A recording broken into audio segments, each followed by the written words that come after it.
Public की सेवा में रहे, तो मैंने अरविंद जी से यही पूछा था। तो अरविंद जी कहने लगे कि थोड़ा इंतजार कर लो। तो क्या बताइए, इंतजार का मतलब है क्या एक बार फिर से परिवर्तन लिस्ट में देखने को मिलेगा? देखो, मैंने कहा ना, कुछ भी हो सकता है। अभी अभी कुछ ऐसा नहीं है कि कुछ भी हो सकता है, एक दो दिन में, दो तीन दिन में। आप जो है शायद बीजेपी की ओर भी थोड़ा-सा ध्यान दे रहे हैं कि बीजेपी वाले आपसे संपर्क कर रहे हैं। क्या पार्टी बदलने का विचार? नमस्कार, आप देख रहे हैं हिंदुस्तान न्यूज़ जंक्शन और मैं हूं आपके साथ निशु मलिक। जितनी चर्चा दिल्ली विधानसभा चुनाव की है, उतनी ही चर्चा नरेला विधानसभा चुनाव को लेकर भी है, क्योंकि नरेला में विधायक रहे या फिर अभी भी जिनका कार्यकाल चल रहा है, शरद कुमार चौहान का टिकट काटने के बाद यहां से दिनेश भारद्वाज को जब से टिकट मिला है, तब से यहां की आबो हवा बदल चुकी है। कहीं ना कहीं थोड़ी सी बगावत की लहर भी देखने को मिल रही है। शायद इसे गुस्सा कहे या क्या कुछ कहे, इसका सवाल हम सीधे शरद जी से पूछेंगे और जानेंगे कि क्या कुछ वजह रही है, क्योंकि आपके जो पोस्टर शहर में नजर आ रहे हैं वो कुछ कह रहे हैं। सबसे पहले आपका स्वागत है। धन्यवाद। तो किस बारे में बताना है? जी, ये जो पोस्टर लगे हुए हैं ये क्या कह रहे हैं? लड़ेंगे और जीतेंगे। जी, तो लड़ेंगे और जीतेंगे। क्या अपनी ही पार्टी से लड़ने का विचार आ गया है मन में? देखो, अभी कुछ भी हो सकता है। ऐसा नहीं है कि कुछ नहीं हो सकता, अभी कुछ भी हो सकता है। किसी से भी लड़ सकते हैं। नहीं, क्योंकि आपकी वो जो पोस्टर है उनमें से आम आदमी पार्टी का लोगो भी जो है हट गया है। अब आप अकेले एक शेर की दहाड़ के साथ आपने जो वो पोस्टर लगाए हैं वो कुछ कह रहे हैं, सवाल उठने लगे हैं। देखो, मेरा 20 साल का राजनीतिक कैरियर है। मैं 2 टर्म काउंसलर रहा हूँ, 2 टर्म अब विधायक भी रह चुका हूँ। मैं पिछले 20 साल से सिटिंग हूँ। तो 20 साल की राजनीति ऐसे तो खत्म नहीं की जाती ना। तो हमें भी तो अपना सोच के चलना पड़ेगा। तो इसीलिए पोस्टर लगे हैं। मैंने क्या, कार्यकर्ताओं ने लगा दिए ये कि लड़ेंगे और जीतेंगे। यानी कि अगर टिकट अभी भी नहीं बदलती है तो आप निर्दलीय चुनाव लड़ने का विचार कर सकते हैं। मैं ये कह रहा हूँ कि 20 साल की राजनीतिक कैरियर है, अभी हम कुछ भी कर सकते हैं। आपका एक इंटरव्यू भी काफी वायरल हो रहा है जिसमें आप जो है शायद बीजेपी की ओर भी थोड़ा सा ध्यान दे रहे हैं कि बीजेपी वाले आपसे संपर्क कर रहे हैं। क्या पार्टी बदलने का विचार भी है? देखो, संपर्क की वायरल पता नहीं, मैं तो ये कह रहा हूँ कि पार्टी बदलना ना बदलना अलग बात है, लेकिन संपर्क 20 साल से हम राजनीति कर रहे हैं, तो मेल जोल तो सबसे ही रहता है। कांग्रेस बीजेपी सबसे रहता है। ऐसा नहीं है। वो अपने वे भी शुभचिंतक है अपने। वो कहते हैं कि बहुत गलत किया है टिकट काट के। पता नहीं अरविंद जी के किसने क्या गलत गाइड किया गया अरविंद जी को मेरे बारे में। मुझे खुद अभी तक ये समझ में नहीं आया हुआ कैसे है ये। जो यहाँ की जनता कह रही है कि आपने बहुत काम करवाए हैं, काफी काम गिनवाते भी है, फिर भी एक टिकट कट गया तो गुस्सा भी आपके मन में होगा। गुस्सा लाजमी है। अगर टिकट काटना ही होता है तो 10 दिन 15 दिन पहले बुला के, औरों को भी तो 2 4 को बुला के उनसे कहा गया, उनके इस्तीफे लिए गए, मेरे से भी बता देते, मुझे भी गुस्सा नहीं होता। या मेरी कमियां बता के मुझे काट देते, मुझे क्या फर्क पड़ता था। तो आगे क्या दिनेश भारद्वाज के साथ कदम से कदम मिलाकर चलेंगे आप?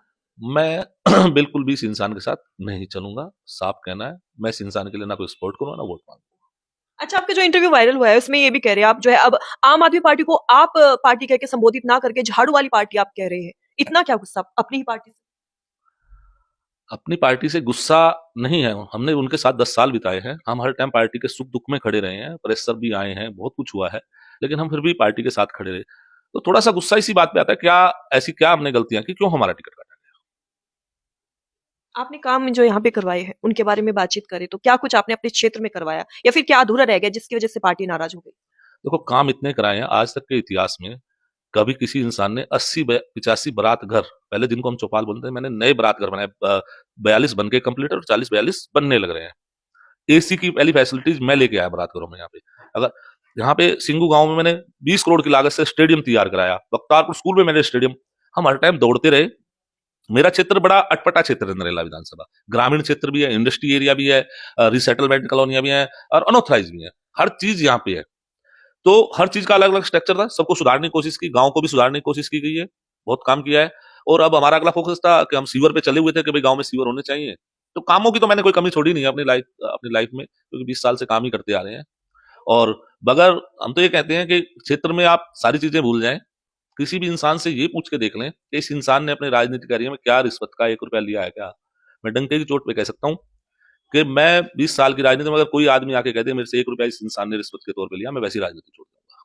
जैसे अभी आपने सीवर की बात कही है, हाँ। गांव वाले भी कह रहे हैं, लोग कह रहे हैं कि सीवर का काम शुरू हो गया था, अब हाँ। टिकट काट दिया तो वो काम अधर में हो गया नहीं, है। अब क्या वो काम पूरा नहीं होगा? काम सारे होंगे। काम कोई नहीं रुकेगा। जिस चीज की प्रक्रियाएं पूरी कर दी आपने, टेंडर करा दिए, कंपनियां आ गई हैं, उनका काम पूरा होगा। कोई काम रुकेगा? कोई काम नहीं। कोई ना बारात घर का रुकेगा, ना सीवरेज का रुकेगा, ना रोडों का रुकेगा। काम सारे होंगे, कोई काम नहीं रुकेगा। क्योंकि दिल्ली में जिस तरह की हालत बनी हुई है, आम आदमी पार्टी कुछ ढंग का काम कर नहीं रही है। देखो, इस बारे में तो पब्लिक जानती है। हम तो अपने क्षेत्र की बात कर सकते हैं, हम तो यहाँ काम करने पर लगे हुए थे, ऐसा नहीं नहीं, अब लोगों में नाराजगी हो गई है कि अरविंद केजरीवाल ने वादे तो बड़े किए थे, उनके क्षेत्र की जो पानी की किल्लत है वो कभी दूर नहीं हो रही है, बिजली के बिल जो है वो दोहरे तीहरे आने लगे हैं। देखो, हुआ तो है दिक्कत, तो हम ये भी कह सकते हैं कि ये दो तरफा लड़ाई जो चलती आ रही है, इसका खामिजा जो है वो पब्लिक को भुगतना पड़ रहा है। जो दोनों तरफ से लड़ाई चल रही है, काम रोकना, काम ना होने देना, जो भी ये चल रहा है, तो ये दो तरफ की लड़ाई की वजह से भी काफी परेशान है। अच्छा, आप तो आम आदमी पार्टी के हैं, तो क्या एलजी सच में जो है आम आदमी पार्टी को काम नहीं करने देती? देखो, काम तो रोके गए हैं, ऐसा नहीं है कि काम नहीं रोके गए, लेकिन अभी एलजी साहब ने पीछे 15 दिन पहले कहा था कि पिछले सीएम से अच्छा तो ये सीएम है, तो ऐसा वो क्यों बोल रहे हैं, हमारी समझ से बाहर है। तो काम मतलब रोके गए इसलिए बोल रहे हैं, या फिर क्या रिश्वत, यहाँ पे भी रिश्वतखोरी देखने को मिले? क्योंकि जब से अरविंद केजरीवाल कस्टडी से होके आए हैं तब से दिल्ली के दिल में कुछ और ही चल रहा है। दिल्ली के दिल में क्या चल रहा है? देखो, जनता है, जनता जनार्दन है, वोट देती है, किसको बनाती है, ये अलग बात है, अलग इशू है, क्योंकि ना मैं इस बारे में क्या अरविंद जी के बारे में क्या कहूंगा। उन्होंने हमें 10 साल सम्मान दिया, हम ऐसे नहीं है, और हम साथ रहे उनके हर वक्त। तो सब अपना जनता बताएगी कि जनता के दिल में क्या चल रहा है दिल्ली के लिए। क्या आम आदमी पार्टी बिखर से गई है? कांग्रेस पार्टी के साथ पहले बड़ा मिलाप था, अब गठबंधन से सीधा इनकार कर दिया है। ये राजनीति अपनी अपनी होती है, हम उस लेवल पे नहीं है। हम ठीक है, हम अपने क्षेत्र के नेता, हम उस लेवल पे नहीं है कि गठबंधन और उनका क्या अपना अपना इशू है, वो उस बारे में तो मैं क्या कह पाऊंगा। लेकिन सुना है अरविंद केजरीवाल अपने विधायकों के साथ अच्छी खासी बैठक करके सभी मुद्दों पर चर्चाएं करते हैं, तो क्या आपके साथ कभी इन चर्चा नहीं हुई है? मेरे साथ भी चर्चा हुई थी। अरविंद जी ने मुझे टिकट काटने के बाद घर पे बुलाया था, मैं गया था। अरविंद जी ने मुझसे कहा, तू नाराज है? मैंने कहा, मैं नाराज नहीं हूं, मैं सिर्फ ये पूछना चाह रहा था कि मेरे टिकट काटने का मुझे कारण बता दो। या तो मैंने काम नहीं किए, या तो मैंने काम नहीं किया, मैं जनता के बीच में नहीं रहा हूँ, मैं क्षेत्र में रहता हूँ, यहीं गाँव में रहता हूँ, हर वक्त ऑफिस मेरा 24 घंटे खुला रहता है, तो हर वक्त पब्लिक की सेवा में रहे। तो मैंने अरविंद जी से यही पूछा था, तो अरविंद जी कहने लगे कि थोड़ा इंतजार कर लो। तो क्या बताइए, इंतजार का मतलब है क्या एक बार फिर से परिवर्तन लिस्ट में देखने को मिलेगा? देखो, मैंने कहा ना, कुछ भी हो सकता है, अभी अभी कुछ ऐसा नहीं है कि कुछ भी हो सकता है, 1-2 दिन में, 2-3 दिन में। यानी कि या तो सीट, ये जो टिकट है ये बदली जाएगी, या फिर शायद आपको किसी और पद के लिए जो है आवेदन देखो, करना होगा। हमने जो हमारे कार्यकर्ताओं ने एक होर्डिंग लगाई मेरे समर्थन में, हम लड़ेंगे और जीतेंगे, तो कहा हमारे साथ रहने वाले हर आदमी कहते हैं कि 20 साल का राजनीतिक कैरियर ऐसे खत्म नहीं किया जाएगा कि एकदम आप चुप बैठ जाएंगे। तो यही है, अभी कौन से नॉमिनेशन होगा, अभी तो एक महीना है, एक महीने में तो राजनीति कहाँ की कहाँ पलटती है। अभी देख रहे हैं, विधानसभा भी लगने वाली है 1 दिन की। लेकिन अगर आप लड़ने पर उतर गए, आप लड़ेंगे, जीतेंगे, तो इसका खामियाजा तो आम आदमी पार्टी को ही भुगतना पड़ेगा, शायद बीजेपी इसका फायदा उठाती नजर आएगी। देखो, खामियाजा किसे भुगतना पड़ेगा, इस बात का तो क्या पता लगता है, तो खामियाजा क्यों भुगतना पड़ेगा जब क्योंकि हम। आपने दिनेश अच्छा, भारद्वाज जी के साथ तो चलने से ही इनकार कर मैं दिया क्या है कह ना। रहा हूँ, जब हम आप कह रहे हैं लड़ेंगे तो खामियाजा आम आदमी पार्टी को भुगतना पड़ेगा और बीजेपी जीतेगी। जब हम लड़ेंगे तो हम ही जीतेंगे ना, बीजेपी क्यों जीतेगी? नहीं, अकेले कदम लड़ाएंगे तो वो भी तो कहेंगे ना जनता भी कि बिना पार्टी के कैसे सपोर्ट हाँ, मिलेगा। आपको शायद ध्यान नहीं है, मैं 2008 में भी बहुजन समाज पार्टी के टिकट से चुनाव लड़ा था विधायक का, और मैं सिर्फ 500 वोटों से भी उस टाइम हारा था, जबकि कोई उस टाइम कोई भी वजूद नहीं था। तो मैं तब भी 500 वोटों से हारने वाला इंसान नहीं, एक था। पार्टी का जो सपोर्ट होता है वो अलग होता है, एक निर्दलीय का सपोर्ट को थोड़ा सा जो है जनता सोचती है कि आगे सरकार बजट देगी या नहीं देगी। देखो, अगर क्षेत्र में ग्रामीण क्षेत्र है, आपने काम किया है, आपका व्यवहार अच्छा है, तो जनता फैसले लेती है इन चीजों पे। तो ये तो जनता के ऊपर छोड़ा जाएगा कि हमने काम किया होगा तो हमारे साथ होंगे, वरना नहीं होंगे। ये जो 80,000 जो अभी फार्म भरे जा रहे हैं, जो पेंशन को लेकर, ये पहले भी भरे गए थे क्या? पहले क्यों काम नहीं किया फिर इस पर?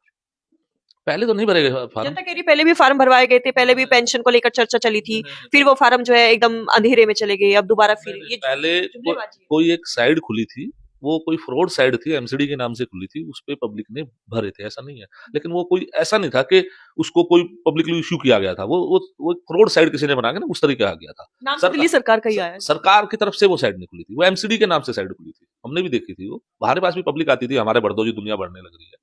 तो मैं तो यही कहता था, यार पता नहीं, सरकार की तरफ से तो कुछ है नहीं इशू ऐसा, क्योंकि हम तो खुद उठाते रहते थे कि पेंशन दो, क्षेत्र में पेंशन दो। तो आगे किन इस बार कौन सी जो है, आम आदमी पार्टी ने रेवड़ी ही नाम दे दिया है इस बात को भी, क्योंकि बीजेपी अक्सर रेवड़ी रेवड़ी कहती थी जो फ्री की चीजें बांटती है, आपने भी जो है रेवड़ी नाम ही से ही संबोधित करना शुरू कर दिया, तो आगे कौन सी रेवड़ी बंटने वाली है? आम आदमी पार्टी की कुछ नहीं, अब तो यही कह रहे हैं ना, अभी 2100 रुपए हम महिलाओं को देंगे, एक रेवड़ी ये बढ़ाई है इन्होंने। और लेकिन उसका भी मैं कल पढ़ रहा था कि अभी तो कोई ऐसा है नहीं उसका। ये कह रहे हैं, अगर हम सरकार आती तो हम देंगे, मतलब सरकार आएगी तो देंगे, अगर तो देंगे। तो तो, अभी तो कुछ दे नहीं रहे, जब किसी का कोई फार्म ही नहीं भरा जाएगा तो देंगे कहाँ से भी। तो इतना बजट होगा दिल्ली के पास? क्योंकि सारी चीजें मुफ्त में दे रहे हैं, बिजली, पानी, महिलाएं सफर फ्री में कर रही है, अब 2100 रुपए। देखो मैडम, बजट होना ना होना वो सरकार का काम है, क्योंकि वो बैठते हैं सरकार में, हम रहते हैं एक अपने क्षेत्र की समस्याओं के लिए। लेकिन आम जनता तो तो आपसे भी पूछती होगी ना। हमारे से पूछती है, लेकिन पहले भी 200 यूनिट के लिए पूछते थे कि दे पाएंगे नहीं दे पाएंगे, लेकिन वो भी दिए, पानी भी दिया ही है। ऐसा नहीं है, जो चीज सोची जाती हो तो जाती है, ऐसा कुछ नहीं है। और स्टेटों में भी हो रही है। अब महाराष्ट्र में भी तो दिया उन्होंने, शिंदे सरकार ने सबको 4 महीने का एडवांस दे दिया शिंदे सरकार ने। तो वो तो चलता रहेगा, सरकार के काम है, सरकार जो इसकी बनती है वो सोचेगी इस बारे में क्या होगा। फिर जैसे एज ए विधायक आप रहे हैं यहाँ पे, तो जैसे 200 यूनिट से 201 यूनिट बिजली आ जाते, बिल आ जाता था, तो उसका पूरा का पूरा जो है बिल भरना पड़ता था। आधा इसका 200 से ऊपर अगर 400 यूनिट के बीच में हो जाती है तो उसका आधा भरना पड़ता है, वो आधा हो जाता है, आधा स्लिप में आ जाती है। जनता कह रही है कि 201 का पूरा 200 का भी देना पड़ता है। नहीं नहीं नहीं नहीं नहीं, 400 यूनिट तक हाफ हो जाता है वो, और 200 यूनिट फ्री है, ये है। तो 201 पूरा का पूरा बिल नहीं देना पड़ता। अगर 201 हो गई तो वो हाफ में आ गया, देना पड़ेगा। 400 तक हाफ में आ जाएगा वो स्लैब। फिर यहाँ के जो किसान है वो भी कह रहे हैं हमारे चाहे हम ट्यूबवेल चलाए ना चलाए 1500 बिल आता ही आता है, उससे ऊपर जो है वो आगे। कई बार हमने ये बात उठाई, लेकिन कई बार हमने किया भी है कि भाई ये लोड जाए, 12 चले ना चले। 12 का कई बार ऐसा होता है, मैं खुद भी किसान हूँ, मेरे भी 5-6 12 है, कि कई बार ऐसा होता है कि 4 महीने तक गेहूं की फसल कट गई तो 4-5 महीने तक कुछ बोया नहीं कराया था। अभी मैं सुन रहा हूँ वो दोबारा फिर चालू कर दिया गया है। इससे किसानों में काफी रोष है। हाँ बिल्कुल रोष है। काफी किसानों को परेशानी भी हो रही है, कनेक्शन नहीं मिल पा रहे हैं 12 के। और 1500 रुपये अगर महीने के अगर किसान देगा तो उसके घर में क्या आएगा, जिसके 1 एकड़ जमीन है, 6 महीने उसका 12 बन रहा है, तो 1500 के हिसाब में तो उसके 10-15 हज़ार रुपये तो यही निकल गए। और उससे अलग जो है किसान जो है इस बात पे भी नाराज है कि दिल्ली की सरकार किसानों को तवज्जो नहीं दे रही है, ना ही खाद पे ध्यान दे रही है, ना ही बीज वगैरह, जैसे बाकी स्टेट में बीजेपी जो है 2-2 हज़ार रुपए भी दे रही है। इस बात को लेकर भी थोड़ी सी नाराज है। देखो ये शीला सरकार के टाइम में हुआ था कि दिल्ली को वो किसानों का दर्जा ही खत्म कर दिया, कि दिल्ली में किसान है ही नहीं। वो शीला सरकार के टाइम से ही किया हुआ फैसला है। और जो जहां तक मुझे पता है उसमें सेंट्रल गवर्नमेंट का भी काफी हाथ था कि दिल्ली में किसानों किसानों का दर्जा नहीं है। और मैं तो इतना जानता हूँ कि एक बार हमने किसानों की फसल खराब हुई थी, तो दिल्ली में सबसे ज्यादा पैसा नरेला विधानसभा में मैंने किसानों को दिलवाया था। मैंने उस टाइम 29 करोड़ रुपए नरेला विधानसभा किसानों को दिलवाया था जब उनकी फसल खराब हुई थी। तो ये भी एक इतिहास है नरेला के, उसमें जिनको मैं चेक दे रहा था जब दिलवाए थे, तो कहते थे आज तक ऐसे किसी ने नहीं। पोल्यूशन अब जैसे कुंडली इंडस्ट्री एरिया है, आप ऐसे चले जाएंगे तो उधर फैक्ट्रियां ज्यादा हो गई हैं, इधर तो फिर भी कंट्रोल है। तो थोड़ा सा भी उधर का पोल्यूशन वो दिल्ली एंट्री कर जाता है। तो इसकी भी बहुत बड़ी वजह है। और एक वजह ये भी है कि दिल्ली में अभी डेवलपमेंट भी है, अनऑथराइज कॉलोनियां बहुत कटती हैं, रोज मिट्टी उड़ती है, बाहर से ट्रैफिक बहुत एंट्री करता है। तो ये तो जैसे नरेला तो एंट्री का ही घर है, पहली विधानसभा है। तो पोल्यूशन में कोशिश तो बहुत की है, करते भी हम, बातें भी करते हैं, गाड़ियां भी चलवाते हैं पानी पुनी के लिए। तो लेकिन मुझे तो ये लगता है कि पोल्यूशन भी, जैसे कहते हैं ना गंगा जमुना की सफाई कोई नहीं कर सकता, वो अपने आप कर लेती है। ऐसे पोल्यूशन की भी समस्या का समाधान कोई सरकार नहीं कर सकती है, ऊपर वाला अपने आप ही करेगा। हवा चला देता है तो पोल्यूशन खत्म हो जाता है, हवा नहीं चली तो पोल्यूशन हो जाता है। ये बीजेपी 8,000 करोड़ रुपए कह रही है कि हमने दिए हैं यमुना साफ करने के, वो आम आदमी पार्टी डकार गई है। मैडम मैं फिर वही कह रहा हूँ, जमुना गंगा जितनी भी नदियां की सफाई कोई नहीं करता, वो अपने आप कर लेते हैं। 8,000 करोड़ जब कहाँ जब गए जब फिर वो? जब उनमें पानी आता है ना, 8,000 करोड़ का हिसाब फिर कौन देगा? देखो मैडम मैंने क्या कहा है ना, मैं कभी मंत्री रहा हूँ, मैं एक विधायक रहा हूँ और अपने क्षेत्र में रहा हूँ। आम जनता तो यही चाहती है ना कि उनके चाहे पार्षद हो, कोई अगर पार्टी से जुड़े तो सवालों के जवाब तो होने चाहिए। सवालों के जवाब होने चाहिए। मुझे पहली बात तो ये पता ही नहीं 8,000 करोड़ किसने दिए, किसको दिए, ना पूछा। ठीक है। और अगर दिए हैं, अगर गड़बड़ घोटाला किया तो उसका खामियाजा तो भुगतना पड़ेगा, मुझे भी खामियाजा भुगतना पड़ेगा, इसमें कौन सी बात है। अगर चोरी करी गई 6 है, महीने अरविंद केजरीवाल कस्टडी में बिता के आए, तो ये क्या ये उसी का खामियाजा है? नहीं अरविंद जी उस 8,000 करोड़ में नहीं गए नहीं, ना। 8,000 करोड़ नहीं, लेकिन जो घोटालेबाजी की बात सामने आती है। देखो जहां तक मुझे लगा अरविंद जी घोटालेबाजी में कहीं नहीं थे, ना उनका कोई ऐसा रोल था। ये तो एक राजनीतिक अपना पहलू है, वो अपना राजनीति चली है, तो उसमें क्या कह सकते हैं इस बारे में। आगे क्या सोच है फिर, नरेला की जनता से क्या कहेंगे चुनाव को लेकर? देखो अभी वेट एंड वॉच है, इंतजार है, कुछ भी हो सकता है। लेकिन 20 साल का राजनीतिक कैरियर ऐसे एकदम खत्म नहीं किया तो फिर भी कुछ तो जनता को तैयार करेंगे आप नरेला की, जाएगा। अगर आपके लिए अभी अभी हमारे पास टाइम है, वक्त है, हम जहां भी जा रहे हैं पब्लिक की सहानुभूति है, हर आदमी कह रहा है चुनाव तो आपको लड़ना पड़ेगा, आपको लड़ना पड़ेगा, आप ऐसे बैठ नहीं सकते, टिकट मिले ना। टिकट मिले ना मिले। तो अभी तो यही है कि तो लड़ेंगे लड़ेंगे और और जीतेंगे।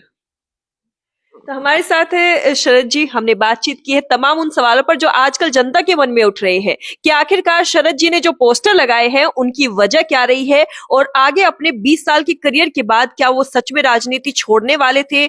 आपने तमाम सवालों के जवाब सुने हैं। तो विधानसभा चुनाव में ऐसी दिलचस्प खबरों के लिए हमारे साथ बने रहिए और देखते रहिए हिंदुस्तान न्यूज जंक्शन।